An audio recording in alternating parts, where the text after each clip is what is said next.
Cet événement va changer énormément de choses dans le monde du cinéma et des séries télé et même dans le monde des plateformes de streaming. Salut à tous, ici Reg, bienvenue pour les actualités. Ça fait longtemps, on a beaucoup d'actualités à rattraper parce que j'étais parti pendant presque 3 semaines et il y a quand même pas mal d'actualités qui ont eu lieu. Il y aura plusieurs vidéos actualités dans les semaines qui viennent pour rattraper un peu le retard sur les actus. Comme d'habitude, il y aura dans la description et dans le commentaire épinglé les actualités de cette vidéo avec un timecode. Encore une fois, je vous incite à regarder toutes les actualités car ça concerne toujours le monde du cinéma et particulièrement aujourd'hui parce que la vidéo actualité d'aujourd'hui a un thème en particulier, c'est le thème HBO et Warner et même Discovery, qui même si vous connaissez pas trop et on n'a pas encore HBO Max en France, il y aura un impact colossal sur l'industrie du cinéma et des séries. Mais avant de commencer, j'aimerais remercier le partenaire officiel de cette vidéo, Cyborg VPN, qui a 38 millions d'utilisateurs et presque 5 sur Trustpilot. Vous savez ce qu'est un VPN. Et c'est pratique parce que dans la vidéo aujourd'hui, il y a plein de séries qui sont pas encore disponibles en France, qui sont disponibles sur HBO Max, car HBO Max n'est pas disponible en France, mais HBO Max est disponible un peu partout en Europe. Donc vous utilisez un VPN et vous pouvez regarder légalement Peacemaker ou l'une de mes séries préférées, Our Flag Means Death de cette année, en tout cas série préférée. Tout ça avec le VPN et en plus si vous partez ou vous revenez de vacances, c'est toujours intéressant d'avoir accès à la Wi-Fi de manière sécurisée partout où vous êtes. Avec un VPN, que ce soit sur la Wi-Fi de l'hôtel, du restaurant, vous serez en bien plus grande sécurité. Vous pouvez partager un compte avec 7 personnes au total et c'est évidemment disponible sur tous vos appareils préférés. C'est super simple d'utilisation, vraiment tout le monde peut le faire sans aucun problème. Vous êtes satisfait ou remboursé ce 45 jours et vous avez une assistance technique en français 24h7.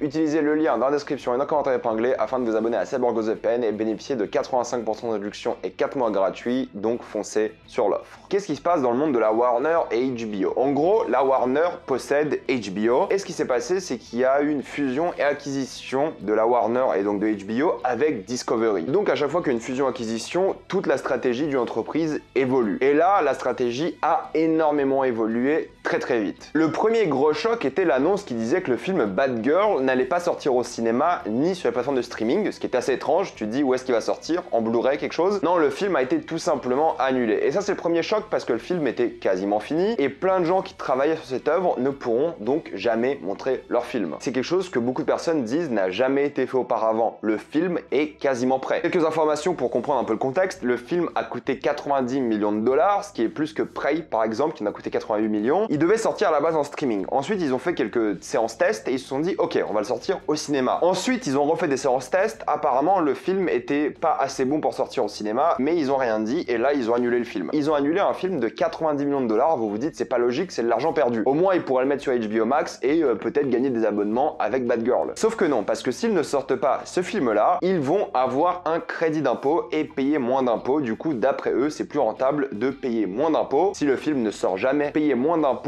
et donc cancel tout simplement Bad Girl. Parce que s'ils sortaient au cinéma, ils avaient peur qu'ils n'allaient pas rentabiliser le film parce qu'après il fallait un budget marketing et tout. Donc il fallait peut-être doubler ou tripler le budget du film et ils avaient peut-être peur de pas faire les 300 millions on va dire. Ou alors le sortir sur HBO Max et faire 90 millions de dollars d'abonnement, c'est quand même énorme. Donc ils se sont dit on va prendre le crédit d'impôt et tout simplement ne pas sortir le film. Et c'est aussi la stratégie de la Warner parce qu'ils vont revoir le DCEU, on en parle après. Pourtant c'était le retour de plein d'acteurs adorés. Il y avait évidemment Michael Keaton qui devait reprendre son rôle de Batman. Il y avait Brendan Fraser qui devait faire l'un de ses grands retours au cinéma. Il y avait J.K. Simmons, mais malheureusement, ça ne se fera pas. C'est du jamais vu. Beaucoup de gens disent que ça faisait pas assez blockbuster et c'est pour ça qu'ils l'ont annulé. Mais en vrai, sur une plateforme de streaming, c'était pas un blockbuster. Ça aurait pas assez crème, j'imagine. Après, je sais pas, j'ai pas vu le film et je le verrai jamais. Mais ils ont pas annulé que ce film-là. Ils ont annulé beaucoup de films et beaucoup de séries. Et si ils annulent tous ces films-là et toutes ces séries, ils économisent 825 millions de dollars, ce qui est énormissime quand même en impôts. Pour une entreprise qui a, je crois, 3 milliards de dettes, c'est quand même pas mal. Et apparemment, l'annulation de Bad Girl leur a permis de sauver, alors c'est le terme qui a été utilisé, 15 à 20 millions de dollars. C'est clairement inédit, c'est quasiment du jamais vu, c'est assez impressionnant et ça va peut-être influencer d'autres studios qui vont peut-être annuler des films comme ça juste pour économiser aux impôts parce qu'au fait, les plateformes de streaming, c'est un gouffre financier quand on y pense. Parce que pour gagner de l'argent avec un film au cinéma, il suffit que les gens aillent voir le film et ça te rapporte de l'argent au box-office. Sur les plateformes de streaming, il faut que les gens s'abonnent pour que tu gagnes de l'argent. Donc il faut qu'ils s'abonnent et regardent ton œuvre en priorité, c'est-à-dire qu'il faut qu'ils s'abonnent pour l'œuvre, pour un peu, on va dire, compter ça. C'est dur de comptabiliser tout ça. Donc les plateformes de streaming sont un véritable gouffre financier qui est beaucoup moins intéressant pour les studios que les plateformes de cinéma. C'est pour ça que le cinéma ne va jamais mourir. C'est que les gens vont au cinéma et ça rapporte beaucoup plus d'argent. Pareil, regardez Scooby-Doo, le film d'animation qui allait sortir, que les gens attendaient, a été annulé. Les gens voulaient voir ce film et pareil, il était presque fini. Mais il ne sortira jamais. Il avait l'air clairement prometteur, mais vous ne le verrez jamais malheureusement. En plus, le pire, c'est que je crois que 3 jours après l'annulation, quelque chose comme ça, ils sont allés enregistrer la composition version orchestrale du film parce qu'ils avaient déjà booké la salle, ils avaient déjà booké les artistes, ils sont quand même allés enregistrer la musique du film alors que le film n'allait jamais sortir. Vous vous rendez compte, c'est de la folie. Donc ça prouve que ces plateformes-là sont un véritable gouffre financier et posent un véritable problème pour les studios. Vu que c'est une fusion-acquisition, malheureusement, il y a beaucoup de personnes qui se font virer. Ça, c'est malheureusement rien d'anormal. C'est la base un peu pour ce genre d'opération. Mais il y a aussi beaucoup de séries qui sont en danger d'annulation ou qui ont été tout simplement annulées et d'autres qui vont peut-être ne jamais voir le jour et des films aussi d'ailleurs. Dans les bonnes nouvelles, Peacemaker 2 apparemment est sûr et sortira. Excellente première saison, vraiment, j'ai adoré, donc j'ai hâte de voir la suite. Mais par exemple, The Batman, le deuxième, n'a pas encore été officialisé. Apparemment, Matt Reeves écrit encore le scénario et ils attendent le scénario pour voir s'ils font une suite. Mais pour l'instant, il n'y a pas de Batman 2 officiel. Ça n'a pas été annoncé. Par contre, Matt Reeves travaille, il ne sera pas en metteur en scène mais en tant que superviseur sur la série de Pingouin qui, elle, sortira visiblement. Il bosse en tant que coordinateur sur la série et les séries Green Lantern et Black Canary sont encore d'actualité. Et Idris Elba a annoncé jouer dans un gros projet DC Comics en ce moment. On ne sait pas ce que c'est, mais on imagine que son personnage sera de retour. Et si vous voulez rire, la série Pennyworth, qui va avoir le droit à sa 3e saison, change de titre officiellement. Donc Pennyworth, ça raconte l'histoire du majordome de Batman. Et la série va s'appeler The Origins of Batman's Butler. Donc les origines du majordome de Batman. C'est un peu n'importe quoi. C'est un titre un peu nul, mais c'est pour avoir un côté plus marketing à la chose, j'imagine. J'ai pas vu la série et honnêtement, la série ne m'intéresse pas du tout. Et Matt Ryan va rejouer Constantine dans la série animée Harley Quinn, qui apparemment est très bien, que j'ai envie de voir, mais que je n'ai pas encore eu le temps. Mais attendez, parce que là, c'est pas fini. J'avais quelques actus un peu légères, mais là, on repart dans des gros morceaux. C'est-à-dire que HBO, vous connaissez HBO pour leur grande série, ils ont annoncé qu'ils vont arrêter 70% des contenus scriptés de HBO. Ils vont arrêter 70% des séries HBO. C'est fou. Peut-être pas des séries qui sont en cours, mais ils vont arrêter de produire autant de séries scriptées. D'où ça vient ça? En fait, HBO, c'est scripté, c'est la télévision, c'est des séries en fait, séries-films. Discovery, c'est pas du contenu scripté, c'est des documentaires et des choses comme ça, ou même des téléréalités. Il y aura du coup beaucoup moins de contenu HBO, on imagine, en tout cas scripté, et beaucoup plus de contenu non scripté, la réalité. Là où HBO Max cartonne clairement aux États-Unis, un peu partout dans le monde, tout le monde s'abonne, c'est une plateforme qui est appréciée. Discovery, au lieu de devenir HBO Max, genre au lieu de s'intégrer à HBO Max, comme ferait une autre plateforme, ils veulent combiner les deux. Et là, t'as plus l'impression que Discovery, qui a quoi, 20 millions d'abonnés face à HBO Max, qui en a quoi, 80-90 millions, t'as l'impression qu'en fait c'est Discovery qui va devenir la tête d'HBO Max plutôt que l'inverse, parce que le PDG de Discovery va devenir le PDG du groupe, apparemment. Mais du coup, ils ont annoncé les licences phares qui vont continuer, je vous les mets là, voilà, c'est intéressant parce qu'ils vont changer de stratégie pour le DCEU et ils veulent leur fameux Kevin Feige. Voilà, ils veulent un Kevin Feige pour le DCEU. On verra ce que ça donne, mais pour l'instant, on n'a pas trop de nouvelles. Mais ça me fait marrer parce qu'un journaliste voulait des clips du film Zack Snyder Justice League pour faire justement une sorte de documentaire, mais la Warner a répondu qu'il n'y a qu'un seul film Justice League, c'est l'ancien film Justice League qui est tout pourri. Warner à la Snyder Cut, c'est terminé, ça c'est sûr. Au fait, je vous ai dit que Discovery va prendre un peu la tête d'HBO, d'après les actualités, c'est l'impression qu'on a, et vous vous dites, bon ok, ça va juste être introduit à HBO ou HBO va changer de nom. Au fait non, il y a une nouvelle plateforme qui va sortir, j'imagine que les gens qui sont déjà abonnés à HBO Max vont être convertis directement vers cette nouvelle plateforme, mais elle sortira à l'été 2023. Une nouvelle plateforme, oui, au lieu de juste appeler HBO Max HBO Discovery ou un truc comme ça. Ils vont créer une nouvelle plateforme qui sortira d'ici 1 an aux États-Unis et d'ici 2 ans en Europe, ce qui pose une question primordiale parce que dans 2 ans, 2024 quand même, l'été 2024 pour l'Europe, ça fait tard pour la France. Parce qu'on sait pas du coup si on aura HBO Max là en janvier comme c'était prévu à la base. Je pense que ce sera pas le cas du coup. Et comment on va voir nos séries? Comment est-ce qu'on va voir Peacemaker qui n'est toujours pas disponible en France alors qu'apparemment même la VF existe officiellement? Comment est-ce qu'on va voir les suites de House of the Dragon? Comment ça va se passer? Pour la France, je trouve que c'est un véritable problème et on n'a pas de réponse pour l'instant. Et si on continue un peu dans les folies HBO Max, parce qu'HBO Max est en train un peu de se mettre une grosse balle dans le pied, genre un coup de fusil à pompe dans le pied là, pas dans le pied, dans le thorax, c'est un peu l'impression qu'on a, c'est un peu un suicide à la Netflix, je sais pas ce qu'ils foutent. Ils ont décidé de supprimer des films et des séries HBO Originals, c'est-à-dire qui sont faites pour la plateforme et qui n'existent que sur la plateforme, de la plateforme. Donc vous ne pouvez plus regarder ces contenus. Le seul moyen de le regarder, c'est ou d'acheter le Blu-ray pour les contenus qui l'ont en disponible, ou de pirater les films et les séries. Il y a des séries, maintenant, vous devez les pirater pour les voir. Et ça crée un problème qui est dingue, c'est qu'en fait, si vous ne piratez pas les séries ou si vous n'avez pas accès à la version Blu-ray, imaginons que Netflix demain ferme, comment vous allez regarder vos séries? Vous voyez ce que je veux dire? Il n'y a pas de version physique des séries Netflix. Ça n'existe pas. Comment est-ce que vous allez regarder vos séries? Vous ne pourrez pas. Donc là, HBO, ils sont en train de retirer des séries comme ça du jour au lendemain et vous ne pouvez plus les regarder. Il faudra de nouveau pirater. J'en parlerai en vidéo. Mais prenez l'exemple. Disney enlève Avatar 1 des plateformes de streaming car ils vont ressortir le film au cinéma en septembre. Donc ils veulent pas que les gens l'aient à la maison. Ils veulent que les gens retournent au cinéma pour le voir. Vous vous rendez compte de ce que c'est? C'est de la folie. Ça change tout au fait, ce comportement. Ça change absolument tout. On le savait. C'était prévu depuis un moment, mais ça change tout. Genre si un jour t'as une série que t'adores sur Netflix et Netflix décide de la retirer car ça coûte trop cher, parce que ça la raison de pourquoi ils retirent des séries, ça coûte trop cher en plusieurs choses, en droit d'auteur et juste en serveur tout simplement. Ils ont dit que ça vaut pas le coup de garder ces séries qui sont moins populaires et ces films moins populaires et de payer des acteurs en droit d'auteur et des trucs comme ça. C'est fou, c'est dingue, c'est honteux en fait. Ça change tout et je pense que j'en ferai une vidéo à part entière, mais c'est n'importe quoi. Tout ce que fait HBO Max là en ce moment et la Warner et Discovery, c'est les mauvaises choses à faire, c'est honteux. Et si on parle d'honteux, Ezra Miller est en train de refaire des dingueries de fou partout, il a encore été arrêté. Et là la Warner ils disent ok, le film Flash, ils ont dépensé des centaines de millions pour le film et ils vont sûrement encore dépenser des centaines de millions pour le marketing. Ils pensent à trois possibilités. Ou ils font la promo du film avec une interview d'Ezra Miller qui s'excuse, ça semble être une très mauvaise idée mais je meurs envie de voir ça. Ou Ezra Miller ne participe pas du tout à la promotion du film, ce qui serait bizarre parce que c'est quand même l'acteur principal. Ou ils suppriment tout simplement le film. Mais c'est tellement un film important pour eux parce que c'est censé être le film qui reboot un peu tout leur univers et qui a coûté déjà 250 millions sans parler du marketing. Ils vont jamais le supprimer, c'est pas possible. Ils oseraient pas. C'est tellement important pour eux, pour leur licence, que je pense qu'ils oseraient jamais. C'est de la folie et la raison d'ailleurs, maintenant on sait pourquoi Michael Keaton n'est pas au final dans Command 2 et pourquoi Ben Affleck le remplace. À la base, il devait y être, Michael Keaton, mais durant les visionnages tests, les gens ne comprenaient pas trop ce qu'il foutait là et ils ont mis Ben Affleck. Et encore une news Warner un peu plus joyeuse on va dire, donc c'est officiel, Lady Gaga va jouer Harley Quinn dans le film Joker 2 qui sortira en octobre 2024. Un budget bien plus élevé que le premier avec 150 millions et il y a eu une petite polémique parce que Lady Gaga sera payée 10 millions, Joaquin Phoenix sera payé 20 millions et Todd Phillips, le réalisateur, sera payé 20 millions. Donc vous voyez déjà qu'un tiers du budget du film va dans les acteurs. Ça fait polémique parce que l'actrice principale est payée moins que l'acteur principal, mais la réalité est que l'acteur principal sera Joaquin Phoenix et c'est son film qui sera en effet un musical, ça je le répète, ça c'est confirmé. C'est l'acteur principal, sans lui il n'y a pas de film. Et en plus c'est la deuxième fois qu'il vient dans le film. Si un jour il y a un Joker 3 avec Lady Gaga, elle sera bien plus payée pour le troisième film. C'est comme ça que marche Hollywood. Alors oui, ils auraient pu s'aligner sur les salaires et Joaquin Phoenix aurait pu dire oui je fais pas ce film s'il est pas payé autant que moi. Il y a certains acteurs qui font ça, mais la réalité est que c'est lui la tête d'affiche, c'est lui qui est censé être payé le plus. C'est juste la réalité économique des choses. Et Zazie Beetz est en négociation pour peut-être revenir par la suite. Beaucoup d'actualités qui vont clairement impacter les prochaines années de contenu parce que mine de rien, HBO c'est énormissime, la Warner c'est grandiose et Discovery va prendre une place importante dans nos vies, on va dire de cinéphiles, sériphiles. Le groupe en tout cas, donc les prochaines années vont être décisives et cet événement, cette fusion-acquisition change tout pour le monde du cinéma et les pratiques qui ont été employées, je vous en parlais en vidéo aujourd'hui, vont avoir un impact assez colossal. Mettez-moi dans les commentaires ce que vous pensez de toutes ces actualités. Trouvez-vous ça important, inquiétant ou pas du tout? Mettez-moi ça dans les commentaires. Comme d'habitude, pensez à vous abonner à la chaîne pour plus de vidéos. Mettez un j'aime, ça aide beaucoup la chaîne. Suivez-moi sur tous mes réseaux et avant de quitter cette vidéo, débloquez HBO Max et vraiment toutes les plateformes que vous voulez en toute sécurité grâce à CyberGhostVPN. Pour uniquement 1,84€ par mois plus 4 mois gratuits, vous y avez le droit. Donc foncez sur cette offre et moi je vous dis à la prochaine fois.